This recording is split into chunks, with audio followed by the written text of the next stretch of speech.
여러분 반갑습니다. 이럴 줄 알았어. 나만 반가울 줄 알았어. 다시 한번 인사하겠습니다. 여러분 반가워요. 반갑습니다. 꼭 한국 사람 2번 해야 또 성에 차는 것 같아요. 오늘 우리 또 진아가 이제 사역자로 나가는데 참 마음이 참 좋아요. 알턴니가 나가서 좋은 게 아니라 아까 우리 김용선 목사님 말씀하신 대로 우리 주님교회 역사에 걸맞는 귀한 일들이 자꾸 매해마다 우리 가운데 일어난다는 게 얼마나 감사한지 모르겠습니다. 우리가 보통 그 세대를 구분할 때 30년 단위를 한 세대로 봐요. 여러분 집에 가면 아마 족보가 있는 집이 있을 거예요. 여러분들이 장손이 아니어서 없을 수도 있어요. 근데 이 족보는 예로부터 30년마다 갱신하는 거예요.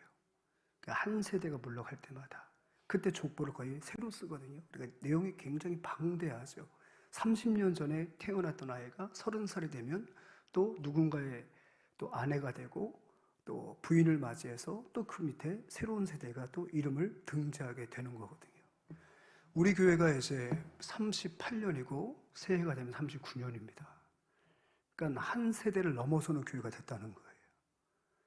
여러분, 한 세대를 넘는다는 것은 열매가 있다는 게 열매. 특별히 그 자녀 세대가 이젠 기성세대가 되는 분기점이 되는 거죠. 그래서 우리 교회 16년 전에 청소년부로 왔던 아이들, 초등학교 아이들이 이제 어른의 반열에 올라서서 그들이 꼭 사역자만 기념할 건 아니고 어른이 돼서 세상 속에서 정말로 비로소 정말 빛과 소금의 역할들을 다 하면서 믿음의 그 가문을 이루어가면서 살아가는 그런 세대가 되는 거죠. 그렇기 때문에 주는교회 38년의 역사에 걸맞는 하나님께서 과분한 일들을 우리 가운데 이루어 주시는 거예요. 제가 알기로는 수많은 또 사역자들이 세워지고 있는데 앞으로 더 많이 세워져야 될 줄 믿습니다. 물론 저로서는 너무 가슴 아픈 일이에요. 담임 목사 입장에서는 신학을 간다는 그 자체는 떠난다는 게 전제가 되는 거거든요. 신학을 한다는 것은 떠난다는 거예요. 물론 또 하나님께서 모교에서 사역할 수 있는 기회도 충분히 주실 수 있어요. 충분히. 내가 김진아 와 하면은 와야지. 수원제일교회 커서요. 이제 제 연봉 해줄 수 있어. 이런 소리 하면 내가 서운하지. 서운하지. 여러분들의 그 청년부의 담임 목사 우리 김용찬 목사도 모교에서 사역 시작했어요. 모교에서. 거기서 성장해서 거기서 은혜 받고 거기서 신학을 가고 거기서 또 전도사 사역을 하고 목사님하고는 같은 부교육자였어요. 같은 부교육자. 그래서 나한테 개기는 건 아니야. 오히려 더 그럴 수도 있는데 깍듯하게 행정으로도 잘 섬겨서 너무 내고 고맙고 사랑스럽고 그 모교에서 사역을 하고 결국은 이제 또 사역의 현장을 모교를 떠난 거죠. 떠난 거지. 그러니까 이게 이제 우리 진화를 통해서 우리가 뭘 보면 작년에 또 은하, 올해 진화. 그러니까 이제 신학생을 쓴다는 것은 매우 기쁜 일이지만 담임 목사나 담당 교육자 입장에서는 마음이 한편으로도 아리인 거예요. 그래서 오늘 내 마음에는 이 2가지 생각이 지금 있어. 사도 바울의 2가지 법이 싸워서 육체의 법과 성령의 법이 아니라 아쉬움과 뿌듯함. 그게 지금 계속 교차하고 있거든요. 어쨌든 간에 우리 청년부가 자랑스럽고 앞으로 우리 청년부만 거치면 정말 한국교회에서 부르는 모든 자들이 되길 소망합니다. 아멘. 한국교회에서 세계교회와 열방이 여러분을 찾는 역사가 일어날 수 있도록 저는 더 기도할 것입니다. 느헤미야는 성벽을 완공했습니다. 무려 52일을 걸렸습니다. 무려 52일이니까 그러니까 굉장히 긴 기간처럼 느껴지는데 여러분 매우 짧은 기간입니다. 성전을 완전히 감쌀 수 있는 그 성벽을 무려 52일 만에 진다는 것은 정말 놀라운 역사예요. 놀라운 역사. 특별히 그 성벽을 완공하고 모든 것이 다 맞춰진 것이 아니라 그들은 물리적 성벽을 쌓고 난 다음에 이제 돌아보는 것이 바로 뭐냐면 마음의 성벽을 쌓기 시작하는 거예요. 물리적인 성벽을 쌓았다고 해서 우리가 어떤 사탄의 도전으로부터 난공불락의 요새가 된 건 분명 아니기 때문에 그들은 이제 마음의 성벽을 다시 한번 영적 대각성이라고 하는 하나님의 부르심과 기회를 통해서 그 마음의 성벽을 재건하는 그런 이야기가 8장, 9장, 10장 오늘 본문까지 이어지게 되는 거고요. 오늘 본문은 그들이 성벽을 쌓고 영적 대각성의 은혜를 그들이 입고 난 이후에 결단한 것 가운데 가장 중요한 결단을 담고 있다는 것을 먼저 배경으로 말씀드리고 오늘 본문 설교할게요. 이 자리에 1부 예배, 2부 예배 듣는 사람이 있지만 처음 듣는 것처럼 들어줘야 돼. 알았지? 처음 듣는 것처럼. 나 저거 얘기 들었다 그러지 말고 처음 듣는 것처럼 들어주길 부탁드리겠습니다. 예, 한 벼락부자가 된 청년이 있었어요. 벼락부자. 여러분들 소망이죠? 예, 정말 벼락부자가 됐으면 좋겠어요. 그죠? 이럴 줄 알아서 비트코인 좀 사놓는 건데 뭐 그런 거 있잖아요. 그죠? 근데 어떤 이유가 됐던 간에 한 청년이 벼락부자가 된 거예요. 그리고 나서 어버이날을 맞이하는 거예요. 그러니까 1년 전에 어버이날하고 지금의 어버이날을 준비하는 입장이 다른 거야. 지난해 어버이날 때는 제한된 월급을 갖고 또 어머니의 선물을 살려고 하다 보니 마음은 원이로되 실제로 구매할 수 있는 능력이 굉장히 현저하게 떨어졌었거든요. 근데 지금은 부자가 됐잖아요. 그러다 보니까 진짜 올해 부자가 돼서 첫 번째 맞이하는 어버이날이니까 시골집에서 아버지 돌아가시고 혼자 거하시는 어머님이 정말 흡족해하고 기뻐할 만한 선물을 하고 싶었던 거예요. 왜? 일단 돈의 구애를 받지 않으니까. 그래서 주변 사람들에게 홀로 거주하시는 어머니에게 어떤 선물이 가장 적합할까요? 라고 물어보들 보니까 이미 집이야 새로 지어드렸고 이제 벼락부자가 되자마자 그랬더니 이제 모든 분들이 하는 말이 엄마가 얼마나 외롭겠냐. 그러니까 요즘은 이 홀로 거주하시는 어른들이 애완동물들을 마치 반려동물로 좋아하시니까 말동무도 되고 하니까 그런 것 하나 선물해 드리면 어떻겠냐 생각하는데 이 아들의 마음에 그게 확 꽂힌 거예요. 그래서 이제 페트샵에 간 거죠. 정말 온갖 동물들을 다 모아놓은 그 페트샵에 딱 가가지고 당당하게 주인에게 얘기를 하는 거예요. 우리 어머니께서 저 시골에 계시고 혼자 계시는데 우리 어머님도 예수를 잘 믿는 분이거든요. 기독교인들이 길러도 괜찮을 만한 혼자 거주하시는 어르신이 저 외로움을 이겨낼 수 있는 좋은 동물이 있으면 하나 좀 소개시켜달라고 얘기를 한 거죠. 그랬더니 그 주인이 말 치면서 아우 마침 잘 오셨다고. 최근에 우리가 아주 훌륭한 그 동물 하나 저희가 배입을 했는데 아우 정말 이게 정말 귀인이 오셨다고 딱 맞는 거라고. 어머님께서 교회 다니신다고요. 이야 신앙이 좋은 동물이 하나 있다고. 좀 말이 이상하네. 신앙이 좋은 동물. 예. 그러더니 잠시 기다리려고 하더니 새 장을 하나 갖고 왔어요. 새 장. 여러분 새 장 안에 당연히 무엇이 있었겠어요? 새 한 마리가 있는데 근데 제시한 가격에 비해서는 그 새가 너무 볼품이 없어 보이는 거예요. 그냥 흔히 볼 수 있는 구간조 앵무새야. 그러니까 이제 말을 하는 거죠. 아니 이 새가 무슨 신앙이 좋아 보이고 아까 제시한 금액은 너무 과한 거 아니에요? 이 새 어디 가나 볼 수 있는 거 아닙니까? 했더니 그 주인이 손사래를 치면서 아니라는 거예요. 지금부터 제 설명 잘 들으시라고. 이 앵무새는 보통 앵무새가 아니라고. 이 앵무새는 시편을 전체 다 암송하는 시편이 1편부터 150편까지 있어요. 암송하는 앵무새라고. 입만 열면은 성경 말씀이 줄줄줄줄 나온다는 거예요. 주기도문도 외우고 십기명도 외운다고. 그러니까 신앙생활을 잘하시는 어머니께서 기르시면 아주 좋아하실 거라는 거예요. 그러니까 이 아들도 얼마나 기뻤겠습니까? 그래서 엄청난 거금을 주고 그 새를 샀어요. 그리고 이제 어머니한테 깜짝 술을 하려고 전화도 안 드리고 시골집에 갔더니 때마침 동네 어른들과 함께 농한기를 맞이해서 놀러 가신 거예요. 여행을 가신 거야.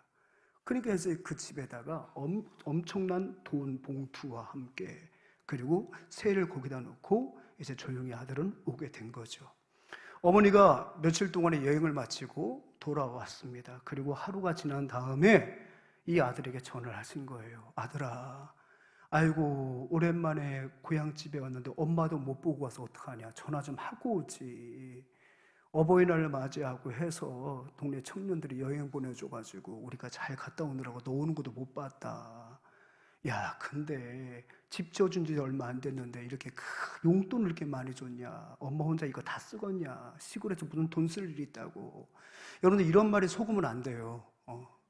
그 다음 말이 중요한 거예요. 고맙다. 잘 쓸게. 그리고 아들아 그 새 정말 좋더라.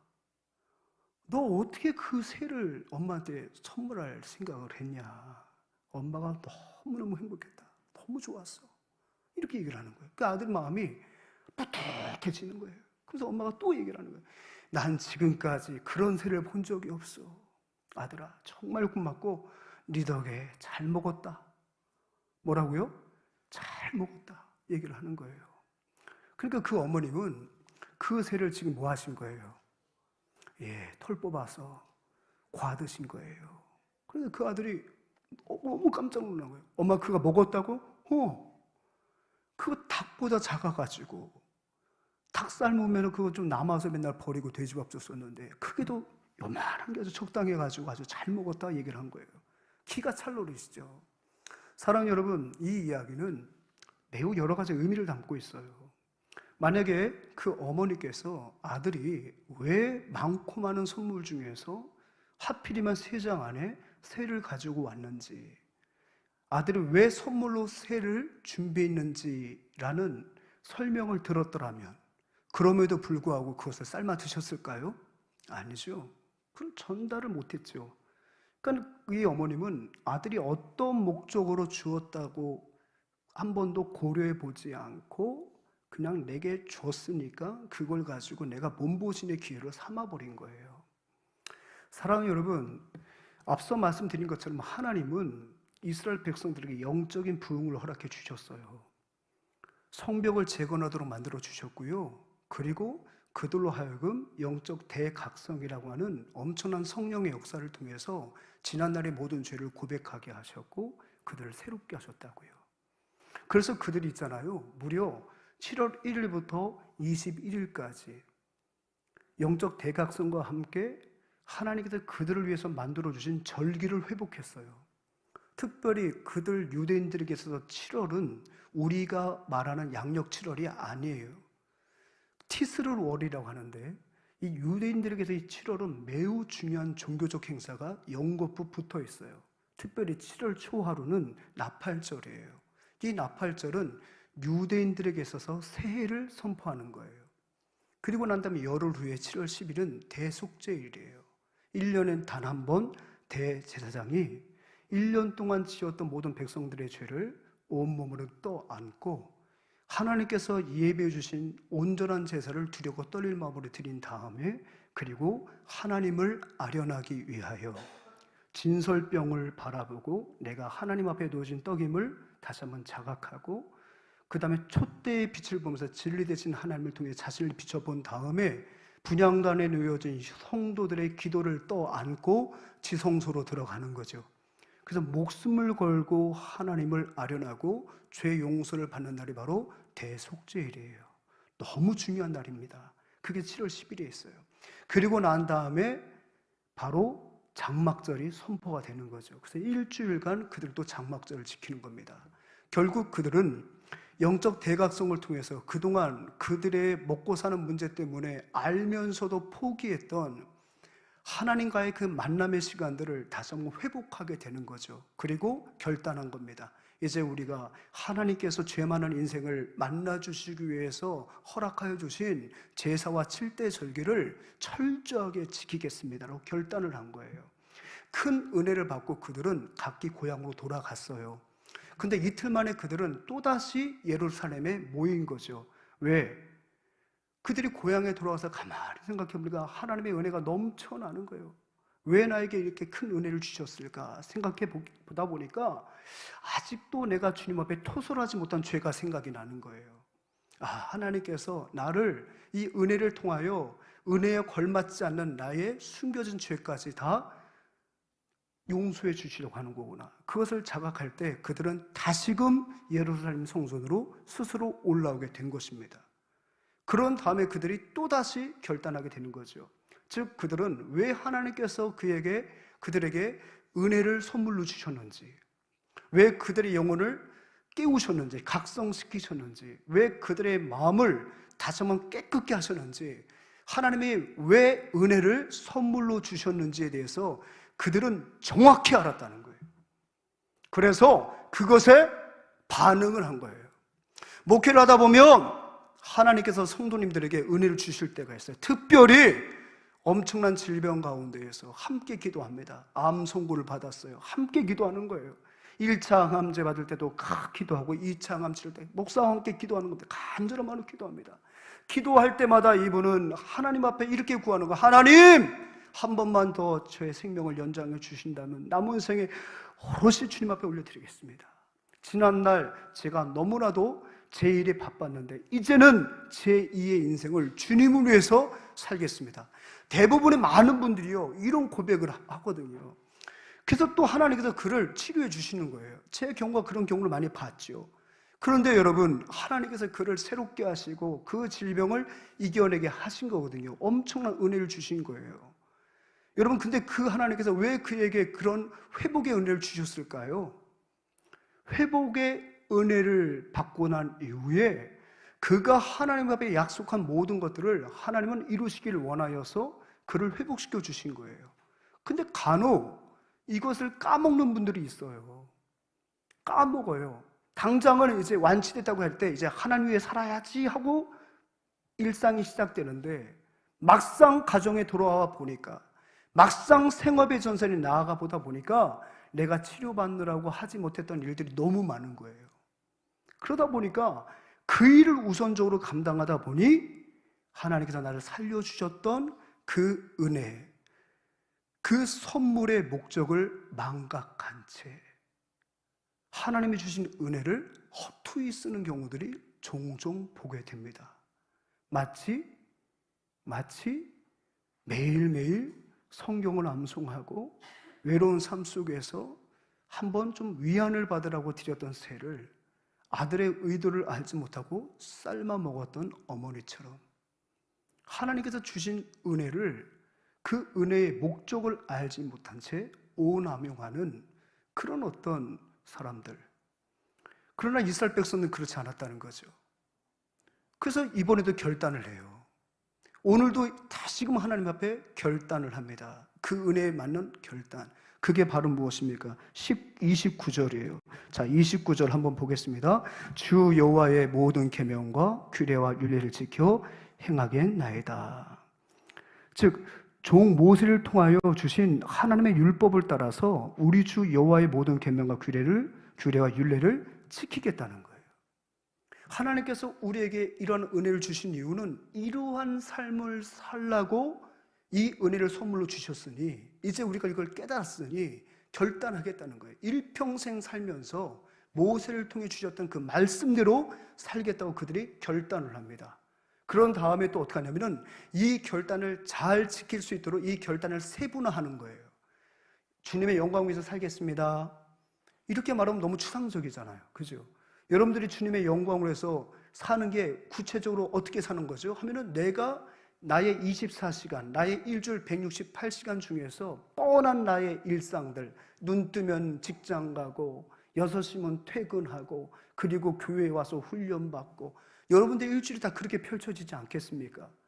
동일한 그 시간 속에 나는 과연 하나님께 어떤 영광을 돌릴 거냐 생각할 때 내가 할 수 있는 하나님의 영광을 위한 모든 일들을 구체적으로 우리가 계획을 세우지 않으면 하나님의 영광 돌리는 삶을 살겠습니다. 이거는 그냥 명제에 지나지 않는 거죠.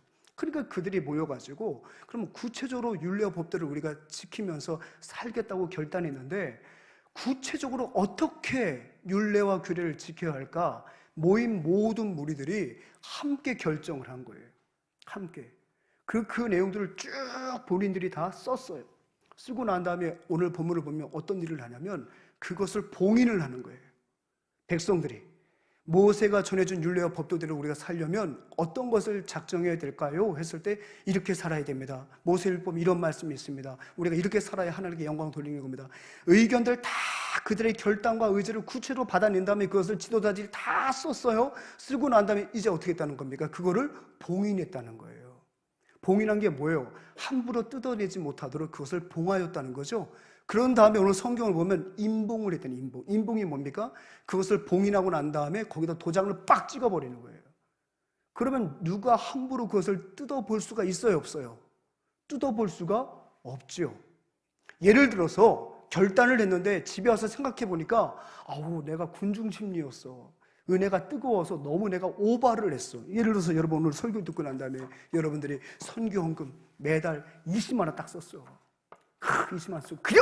20만 원 하겠습니다. 딱 냈단 말이야. 근데 집에 와서 가만히 생각해 보니까 미쳤네. 20만 원. 미쳤다. 피부 샵을 갈 돈인데, 헬스장 갈 돈인데, 난 미쳤다. 어떻게 하면 좋을까? 안 되겠다. 김용찬 목사님 자리 가서 그 작정서를 빼갖고 와야겠다. 그래서 거기다가 공 하나 지워서 2만 원. 이렇게 바꿔야겠다는 마음을 먹고 목사님이 없는 틈을 타서 사무실에 와서 그 작정서를 뿌려갖고 와가지고 공 하나를 깔끔하게 지워서 작정금 2만 원 결단. 여러분, 이것을 봉인하지 않으면요 충분히 그럴 수 있다는 거예요. 백성들은요 그것을 임봉함을 통해서 누구도 함부로 자신들의 상황의 변화에 따라서 그것을 가하거나 감하지 않고 상황과 형편에 따라서 바꾸지 않겠다는 의지를 임봉으로서 보여준 거죠. 이것은 절대로 하나님 앞에 내가 한 약속이기 때문에, 우리 모든 공동체가 함께한 약속이기 때문에 각자의 유불리에 따라서 이것을 첨삭하면 안 된다 라는 마음으로 임봉을 쳐버린 거예요. 그리고 그것을 내 마음속 깊은 곳에 박아놓고 상황에 따라서 이것이 이렇게 저렇게 흔들리지 않도록 고정해 놓았다는 의미가 바로 여기에 달려있는 것입니다.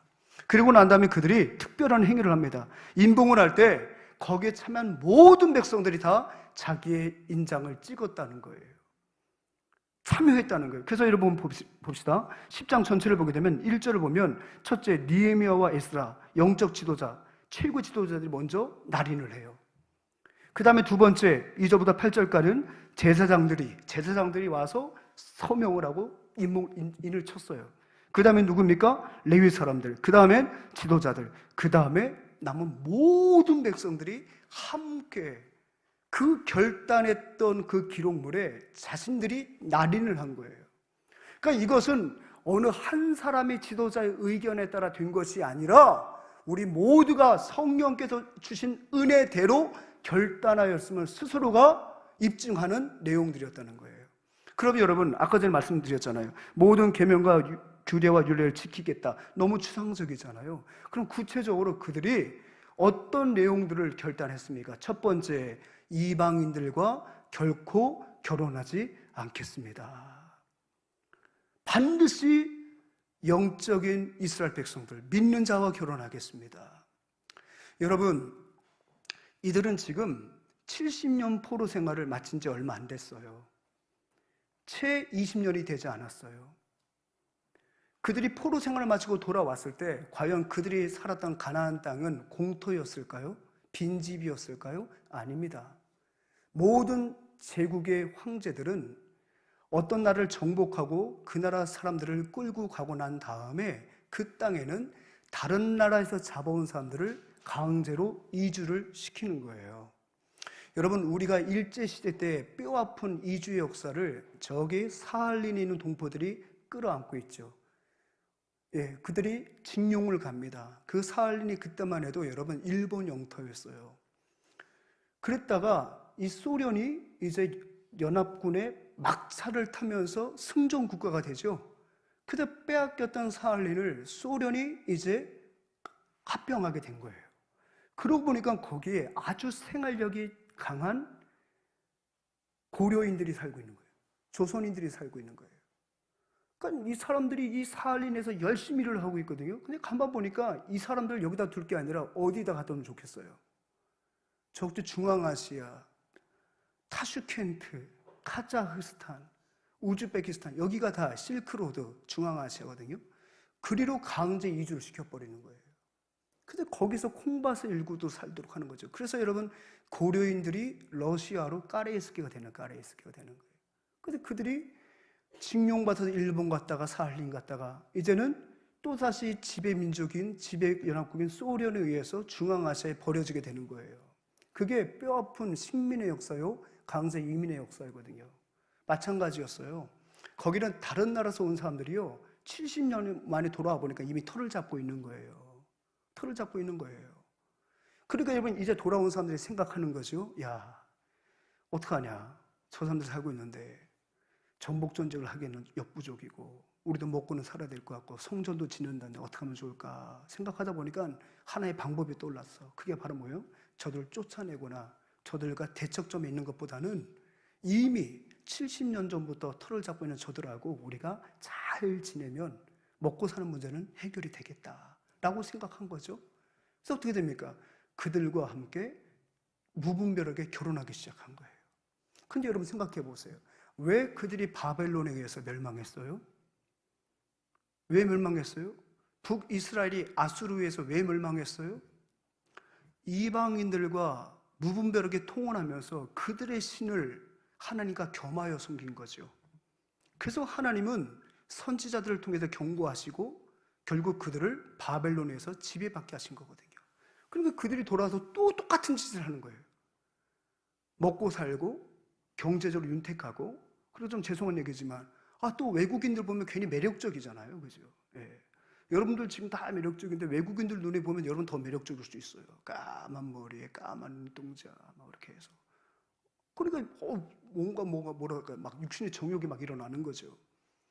결국 그들이 그와 같은 행위를 서슴없이 했다는 겁니다. 그러니까 지금 이방인들과 우리가 통혼하지 않겠습니다라고 하는 이것은 당장 외국인들하고 결혼하지 않겠습니다라고 표면적으로 보이지만 그 깊은 이면에는 어떤 의지가 있는 거예요. 더 이상 안목의 정욕과 물질의 정욕에 휩쓸려 분별력을 잃어버린 그런 포로기 전의 모습으로 돌아가지 않겠습니다. 청년들이요, 이제 여러분들이 결혼을 눈앞에 두고 있는데 여러분 분명한 거예요.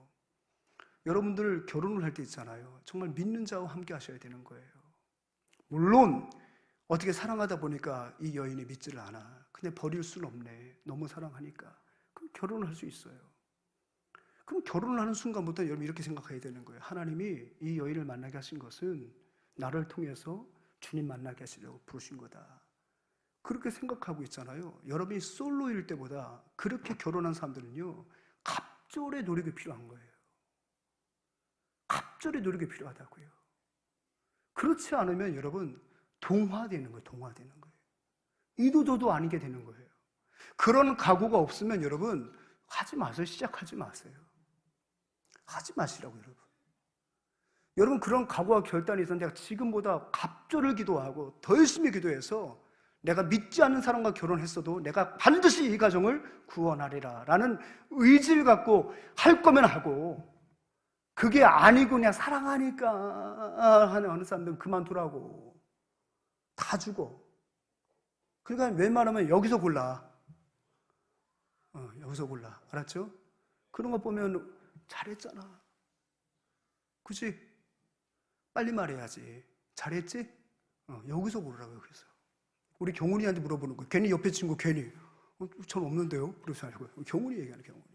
이 안에서 골라요. 이 안에서.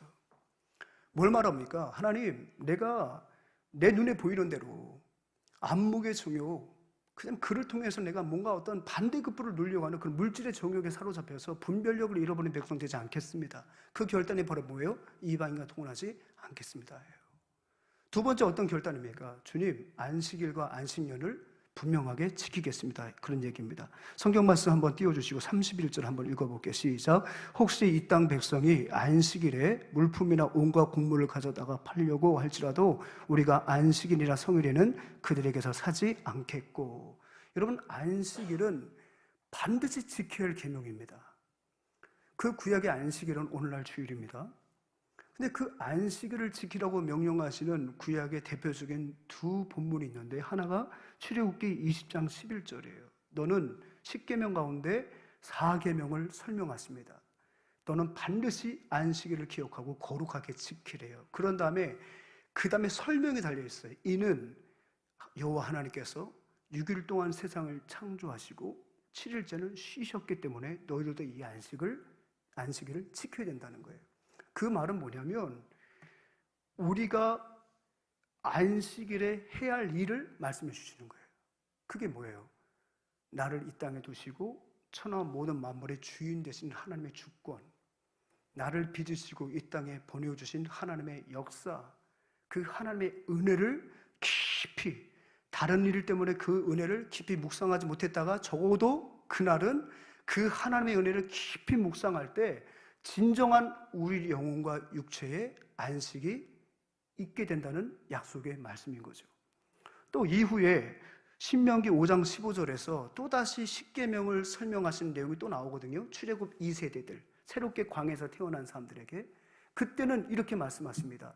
안식일을 기억하고 거룩하게 지켜라 라고 한 다음에 이는 너희가 애굽 종되었던 너희를 내가 너희를 애굽에서 건져내었다 라고 말씀하시는 거죠. 그러니까 레위기에서는 처음에 출애굽기에서는 안식일을 지켜야 할 이유가 이 땅을 창조하시고 7일째 쉬었기 때문에 창조주 하나님을 기억하며 안식을 누리라는 말씀이었고요.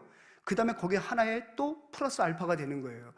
신명기 5장 15절에서는 더 나아가 너를 애굽 종되었던 너희들을 구원하신 하나님을 깊이 묵상할 때 너희들 가운데 진정한 안식이 찾아오게 될 것임을 말씀하신 거예요.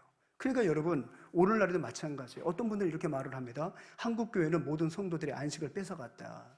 너무 교회에서 많은 일을 시키니까 주일날 되면 녹초가 되고 결국 월요일날 해롱해롱이 돼서 번아웃 될 지경이다.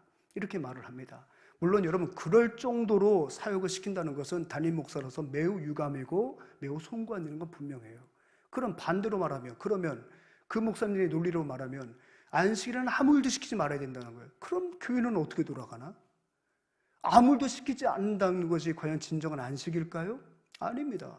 아까 전에 뭐라 했습니까? 창조주 하나님을 기억하는 거예요. 구원의 하나님의 은혜를 생각하는 거예요. 뭘 얘기하는 거죠? 안식일에는 창조주 하나님을 찬양하고요, 구원의 하나님을 기뻐하는 거예요. 무엇을 말합니까? 그 하나님을 위하여 고백하고 찬양하는 삶, 그 구원의 하나님을 전하고 창조주 하나님의 역사를 함께 공유하는 삶, 그것이 봉사가 되었던 무엇이 되었던 간에 주일은 이것이 진정한 안식을 주는 하나의 은혜라는 것입니다. 여러분 믿습니까? 그들이 이제 안식일을 지키겠다는 거예요. 그러면서 여러분, 우리가 읽었잖아요. 혹시 이 땅 백성이 안식일에 물품이나 온갖 곡물을 가져다가 팔려고 할지라도 우리가 안식일이나 성일에는 그들에게 사지 않겠다. 뭘 얘기합니까? 즉 그곳에 정착되어 있는 많은 사람들이 어느 날 찾아왔어요. 당신의 물건이 마음에 들어, 우리 계약합시다. 그랬더니 이 돌아온 유대인이 너무 행복해. 그럴까요? 그럼 계약 언제 할까요? 계약 내일 합시다. 내일이 안식일이거든요. 내일 중요한 계약을 하자는 거예요. 자, 그럴 때 이 계약을 해야 되려 말아야 돼요. 계약하지 않겠다는 거예요. 안식일에는 그 어떤 걸 하지 않겠다는 거예요. 또 반대로 한번 해볼까요? 나에게 꼭 필요한 물건이 있어요. 근데 이 사람이 그 물건을, 양을 갖추고 있어. 찾아가서 이 물건 저한테 매입하십시오. 제가 매입하겠습니다. 그래요. 찾는 사람이 많은데 당신이 먼저 왔으니까 필요한 대로 가져가서 계약서 씁시다. 그리고 내일 만나서 거래합시다. 근데 내일이 뭐예요? 안식일이에요. 설령 그렇게 중요한 일이 있다 하더라도 뭘 얘기합니까? 혹시 이 땅의 백성이 안식일에 물품이나 온갖 곡물을 가져다가 팔려고 할지라도 우리는 철저하게 안식일을 지키겠습니다 라고 말을 해요. 그리고 더 나아가서 7째 해마다 땅을 쉬게 하고 모든 빚을 탕감하리겠습니다 얘기해요. 자, 7째는 뭘 말하는 거죠? 안식년을 말하는 거예요. 그 안식년에 뭐 하겠다는 거예요? 여호와의 말씀대로 나에게 빚진 자의 모든 빚을 그 안식년에 다 탕감해 주는 거예요. 얼마가 되었던 간에. 그리고 그동안 나한테 엄청난 농작물을 제공해 주었던 그 땅을 1년 동안 쉬게 만드는 거예요. 그러니까 여러분, 안식일은 내가 하나님의 창조의 은혜와 구원의 은혜를 기억하면서 내가 쉼을 통해 안식을 받는 날이에요. 안식년은 이제 더 나아가서 내가 그 안식을 받은 그 은혜 위에서 나의 모든 것이 창조주 하나님께 비롯되었다는 것을 고백하고 나를 억만 가지 더 되는 엄청난 죄값 가운데 주님이 값을 지불하여 그 모든 죄를 탕감하셨다는 것을 깊이 묵상하는 가운데 그 안식년에는 바로 내가 다른 사람에게 주님의 안식을 실천하는 그런 절기로 삼겠다는 거죠. 빚진 자를 자유케 한다는 거, 진정한 안식 주는 거 아닙니까? 아무리 인격체는 아니라 할지라도 지난 6년 동안 모든 자신이 갖고 있는 지력을 다 쏟아부어서 나에게 농작물을 주었던 땅을 쉬게 만든다는 거예요. 안식년은 나를 넘어서서 내 주변의 모든 사람들에게 하나님의 안식을 선물로 주겠다고 하는 엄청난 약속이 되는 거예요. 그러니까 여러분, 엄밀한 말로 말하면 안식일과 안식년을 철저히 지키겠다는 것은 조금 더 현대적 의미로 우리가 깊이 들어가 보면 이거예요. 내가 하나님의 시간 속에 살아가겠다는 거예요. 할렐루야. 하나님의 시간 속에 살아가겠다는 거예요. 하나님의 시간은 뭐죠? 6일 동안 열심히 일을 하고 7일째 되는 날은 창조의 하나님과 구원의 하나님을 묵상하며 쉬라는 거예요. 그리고 7년째가 되면 모든 빚을 다 탕감해줘서 다시 누군가가 새롭게 시작할 수 있는 안식을 허락해주고, 땅에게도 1년 동안 휴경지를 통해서 힘을 얻도록 안식을 선포하라고 하시는 거거든요. 즉 안식일과 안식년은 하나님의 시간이에요. 그것을 우리에게 명하셨다는 건 뭐냐면, 우리에게 주어진 시간을 하나님이 주신 시간인 줄 알고 그 하나님의 시간대로 살아가라고 하시는 하나님의 명령이라는 거죠. 그러니까 단순히 안식일 지키고 안식년 지키겠습니다라는 것은 표면적인 것이고, 이면적인 것은 바로 뭐라고요? 내 인생에 주어진 시간을 하나님의 시간으로 여기고 하나님의 시간으로 살아가겠다는 의지라는 거예요. 사랑하는 여러분, 여러분들에게 주어진 하루 24시간, 여러분들에게 주신 7일이라고 하는 한 주의 168시간을 여러분들은 하나님의 시간으로 살아가시길 바랍니다. 하나님의 시간으로 살아가야 되는 거예요. 주일을 성수해야 되는 거예요. 그런데 우리는 바쁘대. 그럴 시간이 없대. 하나님의 시간이 아니라 나의 시간으로 우리는 살려고 해요. 거기서 늘 신앙생활에 갈등이 생기는 거예요. 하나님은 우리 인생의 전체를 다 아세요. 그렇기 때문에 하나님은 지금 이것을 해야 된다고 하시는 거예요. 왜? 우리 인생의 전체를 우리 인생 끝을 아시니까 하나님은 지금이 적기라고 말씀하시는 거예요. 그런데 우리는 우리 인생의 시간이 얼마나 있는지는 우리는 알지 못해요. 얼마 있는지 알지도 못하면서 우리는 자꾸 이렇게 말하죠. 지금은 아닌 것 같다고. 지금은 아닌 것 같다고. 나중에 하겠다고. 여러분, 한 어리석은 부자가 있었어요. 돈 버는 일에만 열심을 냈습니다. 그래서 본인이 원하는 만큼 돈을 벌었고 곡식을 거뒀습니다. 그러니까 이 사람이 이렇게 말을 합니다. 창고를 가득 지어놓고 창고마다 그득그득 채워진 재물을 바라보면서, 내 영혼아, 내가 여러 해 쓸 물건을 이렇게 채워두었으니 이제 내가 즐겨야겠다. 안식을 누리자. 평안을 누리자. 스스로가 노래를 짓고 이렇게 호언장담하고 있어요. 근데 우리 예수님이 그 사람을 뭐라고 말씀하세요? 이 어리석은 자야. 이 어리석은 자야. 오늘 밤 내가 네 영혼을 도로 찾는다면 네가 쌓아둔 물건이 과연 누구 것이 되겠냐? 뭘 말해요? 자기 시간을 살아가는 사람은요, 무지해요. 자기가 인생이 언제 끝날지도 알지도 못하면서 무조건 미루거나 조급한 마음을 갖는 거예요. 근데 우리 하나님은요, 우리 인생의 시간을 다 아세요. 그렇기 때문에 하나님은 지금이 적기라고 생각해서 때로는 여러분 목사님을 통해서, 여러분 리더를 통해서 지금이라고 지금 이야기를 하는 거예요. 그런데 여러분, 그렇다면 여러분 순종하면 여러분들은 하나님의 시간대로 살아가는 거예요. 주의를 지켜야지. 어떻게 주의를 지킵니까? 저는요, 연봉이 작아서 투잡을 뛰어야 됩니다. 그래야 결혼할 수 있습니다. 전세 한 칸으로 할 수 있습니다. 그건 저는 주일이 안 됩니다. 저는 열심히 일을 해야 됩니다. 하나님께서 시간을 주시고 하나님의 시간으로 살려고 자꾸 말씀하시는데 우리는 우리의 시간을 고집하는 거죠. 그러니까 안식일이 안 되는 거예요. 안식년은 언감생이 꿈도 못 꾸는 거예요. 그러니까 백성들의 이 고백은 뭐냐면, 이제는 내 인생의 시간을 하나님이 주셨으니 내가 하나님의 시간을 살아내겠습니다. 청년이여, 곤고한 날이 이르기 전에 하나님의 시간으로 살아가시기 바랍니다. 하나님의 시간을 살아가시라고요. 그 하나님의 시간, 주일을 쉬어라. 아, 하나님의 시간이지. 성수하는 거예요. 지금 이래라. 아, 내 인생의 모든 끝을 아신 주님께서 지금이 최적기라고 말씀하시는구나. 내가 볼 때는 3년 후, 5년 후인데 그 3년 후, 5년 내가 어떤 일이 일어날 줄 알아. 주님이 지금이라고 우리 목사님 등에 말씀하시는구나. 아멘! 순종하면 하나님께서 여러분들의 시간을 자신의 시간으로 끌어안으시고 하나님의 시간 속에 살아가는 여러분들을 지키시고 보호하실 줄 믿습니다. 마지막 세 번째 뭡니까? 성전을 위해, 온전한 예배를 위해 헌신하라는 거예요. 여러분, 이 대목이 매우 중요해요. 그들이 지금 예루살렘 성전에 모인 거예요. 성전을 통해서 큰 은혜, 영적 대각성의 은혜를 받은 거죠. 그곳에서 하나님의 임재를 경험한 거죠. 솔로몬을 통해서 성전을 세우셨던 그 목적, 스룹바벨을 통해서 성전을 재건하신 그 목적을 그들이 온전히 깨닫게 된 거예요. 그러면서 그들이 이 은혜와 영광을 늘 품기 위하여 중요한 결단을 합니다. 그게 뭡니까? 이 성전이 성전의 본연의 기능을 온전히 감당할 수 있도록 우리 모두가 이 성전에 필요한 모든 것을 정직하게 하나님께 드리겠다는 거예요. 그래서 첫 번째 결단은 게 뭐냐면 성전세를 드리겠다는 성전세. 그게 뭐냐면 여러분, 그 제단 안에서는요 여러 예배 행위들이 제사를 통해서 이루어지지 않았겠습니까? 진설병도 만들어 놔야 되고 짐승도 잡아야 되고 예배 드릴 때 많은 경비가 들어가요. 그러니까 또 계보수도 해야 되고 이런 모든 것들을 백성이 책임지겠다는 거예요. 그래서 그들이 성전세를 내겠다고 결단을 합니다. 두 번째는 무엇입니까? 제단을, 제물을 다 불질러서 올려드렸잖아요. 그러니까 땔감을 우리가 정기적으로 쌓아두겠다. 그래, 왜? 제사라고 하는 예배가 끊임없이 지속될 수 있도록 우리 모두가 순번을 정하여서 땔감을 올려놔. 계속해서 하나님께 향기로운 제사를 올려드리겠다. 세 번째는 무엇입니까?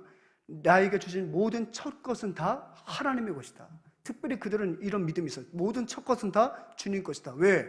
6월절 특별히 10번째 재앙을 통해서 애굽의 초태생들과 짐승의 첫 새끼를 다 죽이셨지만 어린 양의 피를 발랐던 유대인들은 모든 초태생이 다 살았잖아요. 그래서 주님이 요구하시는 거예요. 내가 초태생 다 내 거야. 애굽에서 다 죽여버렸는데 내가 살려줬지. 그래도 그 초태생은 다 내 거다. 그래서 너희들 12지파 중에서 너희들이 다 하나님께 초태생을 바쳐야 되는데 내가 대표로 레위 지파만 초태생으로 여기서 받을 거야. 그러니까 너희들은 그 레위 지파가 원래 네 큰아들을 나한테 바쳐야 되는, 성전에 바쳐야 되는데 네 큰아들 대신에 내가 레위 지파를 받았으니까 너희들이 살면서 얻게 된 모든 첫 것은 성전에 바쳐. 그것이 곧 레위인의 분깃이 되는 거야 라고 말씀하신 거예요. 그러니까 그들이 그 첫 열매, 가축의 초태생에 관련된 모든 하나님께 드릴 것을 온전히 드리겠다는 거예요. 그리고 마지막은 뭡니까? 11조 하겠다는 거예요. 레위인들은 땅을 분배받지 못했어요. 왜요? 주님 일부러 안 줬어요.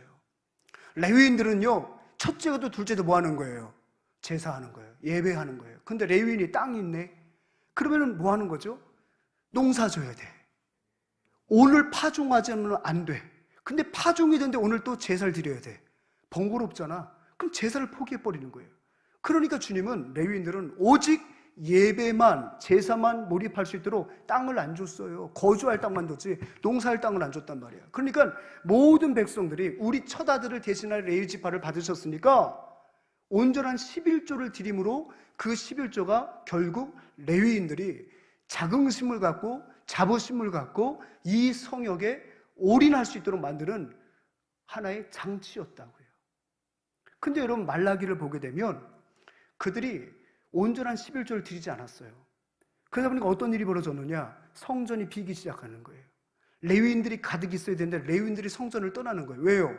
백성들이 11조를 안 드리니까 먹고 사는 것이 어려워지는 거야. 그러니까 레위인들이 제사장을 내려놓고 이제 농사지러 가고 뭐 이동직 노동자로 가고, 그래서 말라기 시대에는 완전히 예배가 망가져 있는 거였거든요. 똑같은 거예요. 그러니까 이들이 온전한 11조를 드려서 여호와의 전에 항상 예배가 끊이지 않고 끊이지 않은 예배 속에서 우리가 하나님을 아련하고 은혜를 받아서 거룩한 주의 백성으로 살아가겠다고 하는 결단을 그들이 쓰고 임봉한 것입니다. 변하지 않는 약속으로 받았다는 거예요. 사랑하는 여러분, 이제 결론 내릴게요. 한 달에 한 번은 여러분들도 오래 앉아있는 훈련을 해야 돼요. 무슨 말씀이 아셨죠? 그나마 오늘 설교 지금 반을 줄이고 있는 거야. 지나가 힘들어해가지고 내가 지니는 거야. 여러분 보세요. 이제 결론이에요. 보십시오.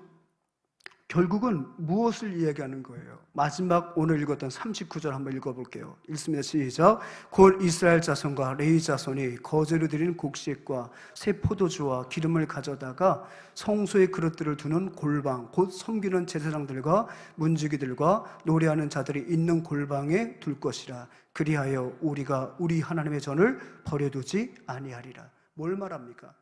이런 온전한 11조와 또한 예배에 필요한 모든 것들을 그들이 가져와서 이 예배를 관장하는 제사장들과 레위인들과 노래하는 들, 찬양대가 있는 그 방에 가득 이것을 마치 여호와의 창고처럼 쌓아두겠다는 거예요. 그래서 그들이 언제든지 백성들을 위하여 하나님 앞에 온전한 제사를 드림으로 인해 하나님의 전에 끊임없이 예배가 이루어지고 우리와 같은 백성들이 하나님의 거룩함을 바라볼 수 있도록 하겠다는 거예요. 마지막 핵심 구절이 뭡니까? 그리하여 우리가 우리 하나님의 전을 버려두지 아니하리라. 하나님의 전을 버려두지 아니하리라. 우리가 안목의 정욕과 육신의 정욕에 사로잡혀 이방인들과 무분별하게 살다 보면 하나님의 전을 비워두게 되는 거예요. 우리가 하나님의 시간을 살지 못하고 내 시간을 고집하다 보니 하나님의 전이 비워지게 되는 거예요.